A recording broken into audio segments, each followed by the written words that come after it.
ফটিয়া শ্রমিক দল নেতা নুরুল ইসলামের হত্যার ঘটনায় জড়িত সকলের দ্রুত বিচারের আওতায় আনিবার দাবিতে এবং নিহত পরিবারের নিরাপত্তা চাইয়ে মানববন্ধন করছে বাংলাদেশ জাতীয়তাবাদী শ্রমিক দল বিভাগীয় নেতৃবৃন্দ।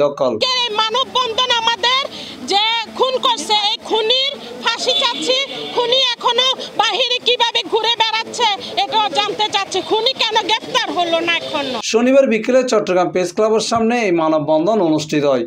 এই সময় নিহত শ্রমিক নেতা নুরুল ইসলামের হত্যার ঘটনায় জড়িত সকলের দ্রুত বিচারের আওতায় আনিবার দাবি জানিয়ে নেতাকর্মী সকল সরকারের আমলে জাতীয়তাবাদী শ্রমিক দল পটিয়া থানার আমার প্রিয় নেতা নুরুল ইসলামকে নিঃশংসভাবে খুন করার খুনি জাকারিয়া ফাঁসি চাই। এই সময় বোধকেও আরো অভিযোগ করে হয় আসামি অক্কল প্রভাবশালী হওয়ায় দীর্ঘ 11 বছরও বিচারের আলোর মুখ ন দেখে। সাক্ষী অক্কলের বিভিন্নভাবে ভয়ভীতি দেখায় দীর্ঘকাল ছাত্র আন্দোলনের মাধ্যমে একটি গণতান্ত্রিক অবস্থা বিরাজ করছে। আমরা কথা বলতে পারছি, বিগত 17 বছর যাবৎ কোনো কথা বলতে পারি না। এই যে দাঁড়িয়ে এখানে আসি আপনাদের সামনে কথা বলছি, এটা এই সুযোগ ছিল না।